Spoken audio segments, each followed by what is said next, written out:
अस्सलाम वालेकुम, मेरा नाम डॉक्टर बिलाल सेठी है और मैं आज आपको बताऊंगा कि बिहेवियरल ईटिंग डिसऑर्डर या बिहेवियरल ईटिंग प्रॉब्लम, जिसे हम उर्दू में इसका ऐसा तर्जुमा कर सकते हैं कि आसाबी खाने के मसले, और वो भी बच्चों में, इनका क्या हल है और क्यों शुरू होते हैं।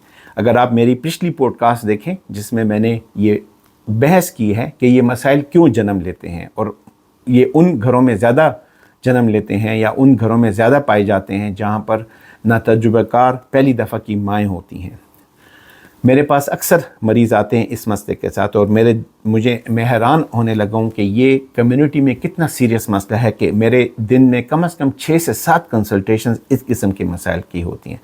तो मैं आज आपको बताता हूँ कि मेरी नॉर्मल कंसल्टेशन जो होती है उसमें हम लोग क्या डिस्कस करते हैं, ताकि मैं चाहता हूँ कि ये मसला कम्युनिटी में ख़त्म हो जाए और ये कौम आगे बढ़े, कोई और मसले पर तवज्जो दे, क्योंकि ये इतना छोटा मसला है लेकिन वो इतना एक पूरे घर को डिस्टर्ब रखता है कि लोग जो हैं शहर अपने बच्चे को लेकर फिरते हैं। तो आम कन्वर्सेशन ये होती है कि मेरे पास जो माँ आती है वो कहती है कि मेरा बच्चा खुराक नहीं करता, मैंने हर किस्म का इश्तिहा शरबत दिया है, इसको ज़ोर से भी खिलाया है, इसको फीडरें भी शुरू की हैं और हर किस्म की ताकत की दवाई इश्तिहा, लेकिन मसला नहीं हल हो रहा। और जब मैं बच्चे को चेक करता हूँ तो इतना सा पिचका हुआ बच्चा, वज़न कम, गाल सफ़ेद, खून की कमी, और बच्चे के करीब ही जो डर कर भागना शुरू हो जाता है। तो ये सारे खौफ जो हैं ये हम माँओं ने ख़ुद बच्चे के दिमाग में डाले हैं। आज मैं आपको बताऊं कि इसका हल क्या है।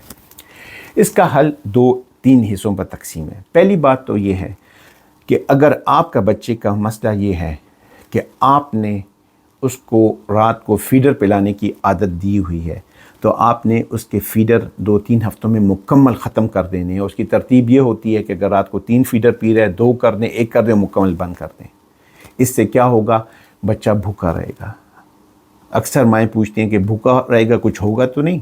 तो मैं उनको कहता हूँ कि उसकी मैं गारंटी देता हूँ कि बच्चे को कुछ भी नहीं होगा। जब बच्चे को रात को भूख पूरी तरह नहीं मुकम्मल पूरी होगी, जब वो उठेगा तो अब टाइम है, अब उसको आपने ठोस ग़िज़ा देनी है।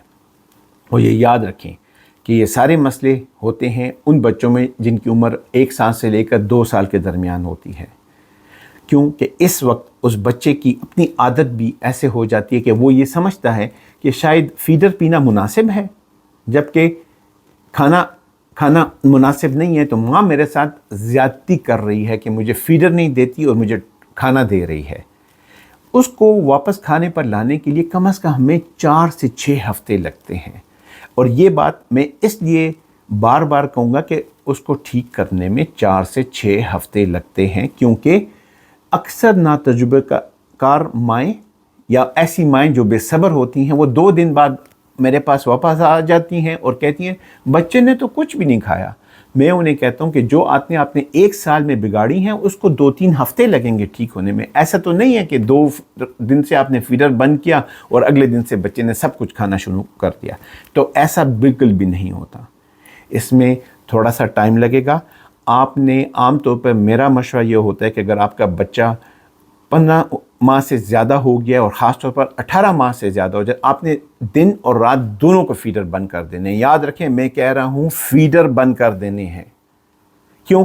माएँ मुझसे पूछती हैं फिर दूध बंद कर दें। मैं उन्हें कहता हूँ नहीं, मैं आपको फीडर से दूध पिलाने से मना कर रहा हूँ, दूध पिलाने से मना नहीं कर रहा। आप अगर उसको दूध पिलाना चाहती हैं तो दूध पिलाने का जो टाइम है वो है सुबह नाश्ते के वक्त 1 कप दूध और शाम चाय के टाइम पर 1 कप दूध।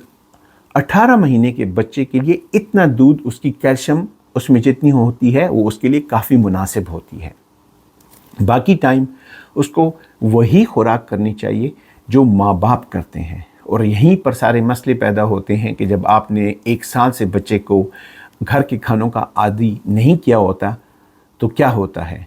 अक्सर जो मेरे पास मरीज़ आते हैं उनके बापों से मैं पूछता हूँ कि भाई क्या प्रोग्राम है। वो मुझे बताते हैं जी हम तो रोज़ाना 1 किलो दूध उठा कर लाते हैं घर और बस रोज़ाना यही रूटीन है। जिस दिन किलो दूध ना लाएं तो घर वालों का गुजारा नहीं होता।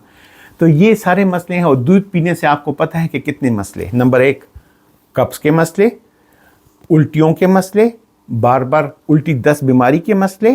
دودھ میں کیونکہ فولاد نہیں ہوتا تو اس کی وجہ سے اکثر آئرن ڈیفیشنسی, فولاد کی کمی سے ایسے بچے انیمک. اور یہاں تو میرے پاس ایسے بچے بھی آتے ہیں جو 3-3 4-4 سال پر بھی پی رہے ہوتے ہیں اور ان کے اتنے بڑے بڑے ٹانسلز. اور پھر جب ENT ڈاکٹر کے پاس جاتے ہیں وہ کہتے ہیں شاباش لیٹ جاؤ کہ اس کے ٹانسلز کا آپریشن کرنا ہے. تو یہ ساری چیزیں شروع ہی اس وجہ سے ہوتی ہیں کہ جب آپ ٹائم پر بچے کی ٹرانزیشن نہیں کرتے. یہاں پر KP میں مائیں خاص طور پر جو گاؤں میں رہنے والی ہیں وہ بہت اچھا کام کرتی ہیں, 6 ماہ تک اپنا دودھ دیتی ہیں. لیکن جب 6 ماہ سے خوراک کی طرف ان کی ٹرانزیشن ہوتی ہے اس میں وہ فیل ہو جاتی ہیں اور مسلسل 2 سال تک بچے کو دودھ دے رہتی ہیں اور اس کے چبانے کی عادت نہیں بنتی.